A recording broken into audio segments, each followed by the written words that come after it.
Praise the Lord everyone.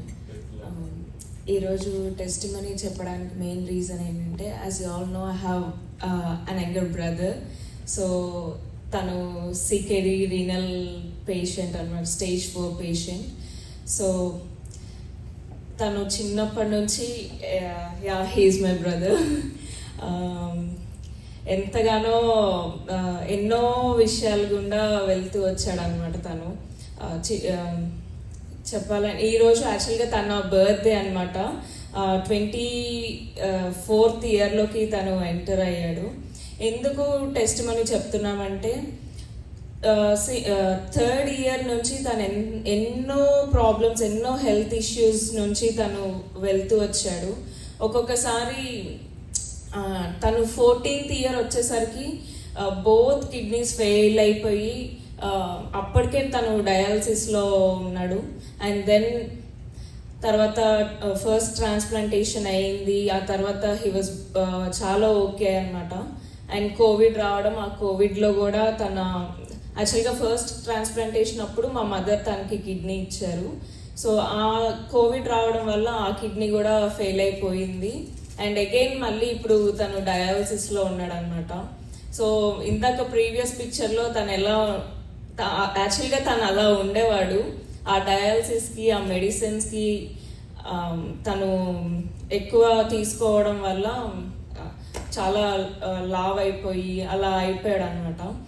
కానీ ఎన్ని సిచ్యువేషన్స్లో నుంచి వెళ్తున్నా కానీ దేవుడు తన్ని ప్రతిసారి కాపాడుతూనే వచ్చాడు. తనున్న సిచ్యువేషన్స్కి అసలు ఒక్కొక్కసారి డాక్టర్సే చాలా ఆశ్చర్యపోయాలన్నమాట. ఒక డాక్టర్ దగ్గర నుంచి ఇంకో డాక్టర్కి మా డాడీ కన్సల్ట్ అవ్వడానికి వెళ్ళి, మా తమ్ముడు లేకుండా రిపోర్ట్స్ చూపించడానికి వెళ్ళినప్పుడు డాక్టర్స్ ఆ రిపోర్ట్స్ అవన్నీ చూసి అసలు బ్రతికే ఉన్నాడా ఈ మనిషి అని చెప్పి అడిగేవాళ్ళు. కానీ మా తమ్ముడు చాలా మంచిగా ఉండేవాడు అనమాట. తనకి ఇంటర్నల్గా ఎన్ని ప్రాబ్లమ్స్ ఉన్నా కానీ బయటకి చాలా యాక్టివ్గా ఉంటాడు, చాలా అందరిని నవ్విస్తూ ఉంటాడు. అండ్ తను ఇలా ఈరోజు ఉన్నాడంటే కేవలం దేవుని కృపే అనమాట. ఎన్ని కాంప్లికేటెడ్ సిచ్యువేషన్స్ వచ్చినా కానీ తన లైఫ్ అంతా ఆల్మోస్ట్ తను ఒక యంగ్స్టర్ ఎలాగైతే లైఫ్ని లీడ్ చేస్తాడో అలా అయితే తను లీడ్ చేయలేదు. But most of the time తను హాస్పిటల్స్లోనే ఉండేవాడు. ఐసీయూస్ అని, ఇంకా రకరకాల ట్రీట్మెంట్స్, డాక్టర్స్ ఎన్ని ట్రీట్మెంట్స్ ఉంటాయో అన్ని ట్రీట్మెంట్స్ తన మీద చేశారు. కానీ దేవుని కృపను బట్టి ట్రాన్స్ప్లాంటేషన్ అయ్యింది, బాగున్నాడు అనుకున్నాము. ఆ తర్వాత కోవిడ్ రావడం వల్ల మళ్ళీ తను అగైన్ టు డయాలసిస్ వచ్చేసరికి ఈసారి తన కాంప్లికేషన్స్ చాలా ఎక్కువ అనమాట. ఎట్లా అంటే ఒకరోజు బాగుంటాడు, ఒకరోజు చాలా సీరియస్ అయిపోతుంది. అంటే నేను మమ్మీయే కాబట్టి మాకు కూడా చాలా ఇబ్బందిగా ఉండేది. అన్నీ ఒకేసారి చూసుకోవాలన్నా కానీ చాలా ఇబ్బందిగా ఉండేది. ప్రశాంతమైన జీవితం అనేది ఉండేది కాదనమాట.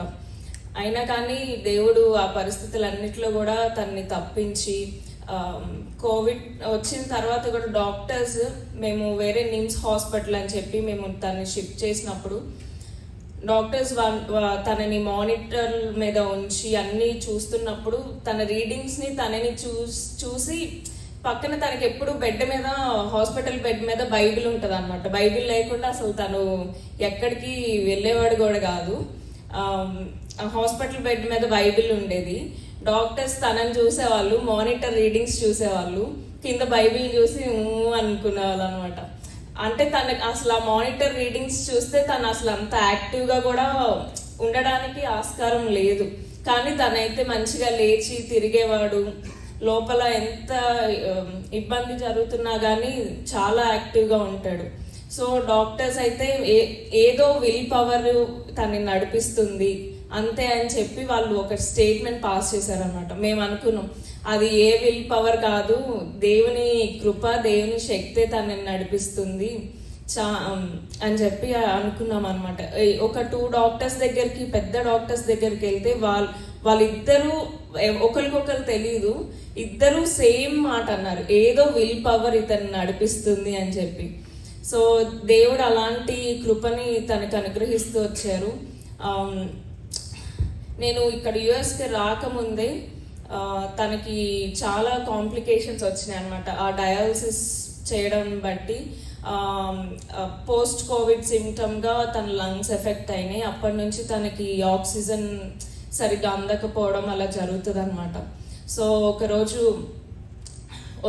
23 మార్చ్లో మా మదర్ యాక్చువల్గా తను జ్యుడిషియల్ డిపార్ట్మెంట్లో సూపరింటెండెంట్గా చేస్తారు. సో ఆవిడ హాస్పిటల్కి వెళ్ళారు. మేము అంతకు ముందు వీక్లోనే హాస్పిటల్లో ఒక 2 months ఉండి అడ్మిట్ అయ్యి 2 months ఉండి వచ్చాము అప్పుడే. సో మా మదర్ ఆఫీస్కి వెళ్ళారు, ఇంకా మా తమ్ముడు నేను ఉన్నాం ఇంట్లో, మా అమ్మమ్మ ఉంటారు. అప్పుడు తను మాకెప్పుడు ఇంట్లో ఆక్సిజన్ సిలిండర్ ఉంటుంది. తను సడన్గా ఆక్సిజన్ తగ్గిపోతుంది అని చెప్పి అంటే మేము సరే ఏం కాదు అని చెప్పి ఆక్సిజన్ సిలిండర్ పెట్టడానికని ట్రై చేస్తే దాంట్లో ఆక్సిజన్ అయిపోయింది కాన్సన్ట్రేటర్లో. సో ఇంకొకరిని పిలిచి దాన్ని తీసుకురమ్మని ఫిల్ చేయమని చెప్పి పంపించాము. ఈలోపు తను ఇంకా బాగా నాకు అస్సలు ఆక్సిజన్ అందట్లేదు, నా వల్ల కావట్లేదు అని చెప్పి నేను ఉండలేకపోతున్నానని చెప్పి తను ఒకలాంటి అన్కాన్షియస్లోకి వెళ్ళిపోతున్నాడు అనమాట. అయితే విండోస్ అన్నీ ఓపెన్ చేసాము, ఓపెన్గా పెట్టుకున్నాము గాలి రావాలని చెప్పి. అయినా కూడా తనకు అసలు ఎటువంటి ఆక్సిజన్ వెళ్ళట్లేదు. వెంటనే ఆక్సిమీటర్ అది ఫింగర్కి పెట్టి చూస్తుంటే ఆక్సిజన్ లెవెల్స్ అన్నీ గ్రాడ్యువల్గా 60కి 40కి పడిపోతున్నాయి అనమాట.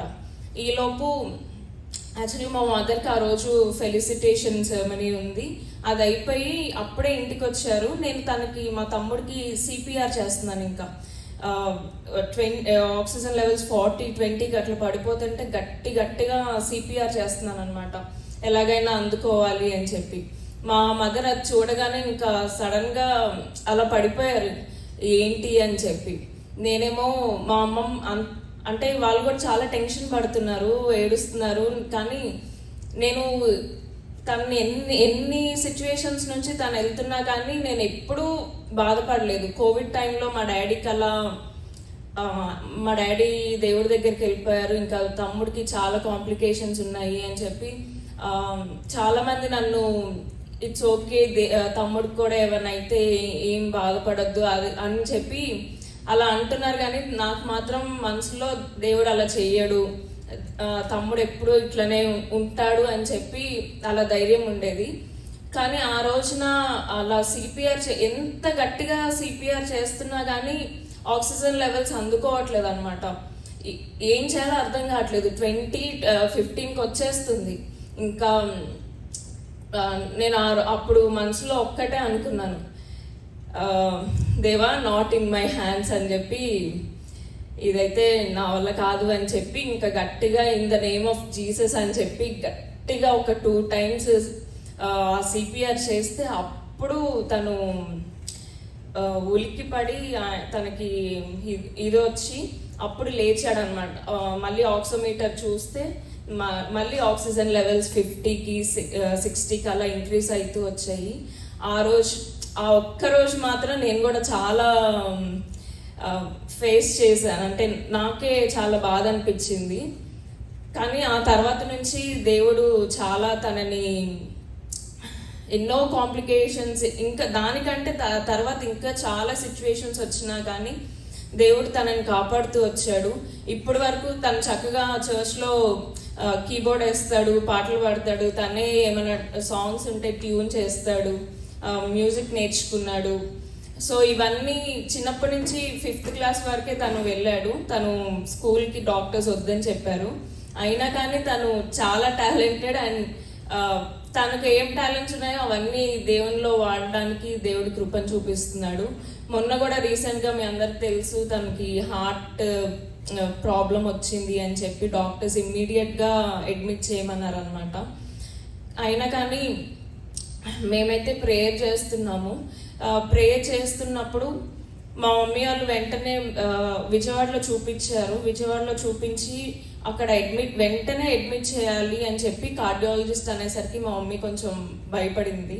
ఆ తర్వాత లేదు మేము నిమ్స్లో చూపించుకుంటాము అని చెప్పి నిమ్స్కి వెళ్ళి అడ్మిట్ అయిన తర్వాత దేవుని మహాకృపను బట్టి విత్ ఇన్ 1 డేలోనే తను మళ్ళీ రికవర్ అయిపోయాడు.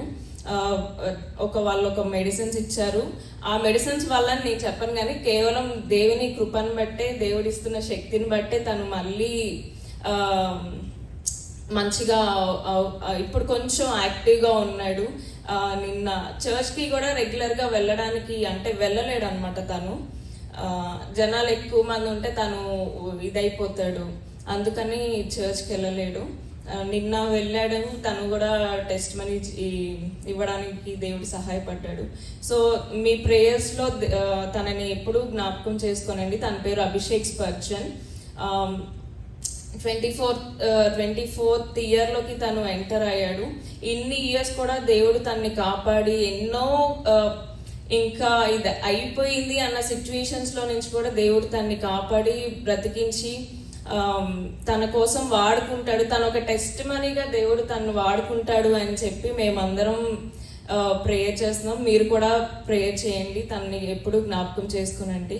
యెహోవా రాఫాగా దేవుడు ఉండి తనని స్వస్థపరుస్తూ తనకు ఒక సాక్షిగా వాడుకుంటున్నాడు అని నమ్ముతున్నాము. ఈ టెస్ట్ మనీ అంతట్లో దేవునికే మహిమ చెల్లిస్తున్నాము. Thank you.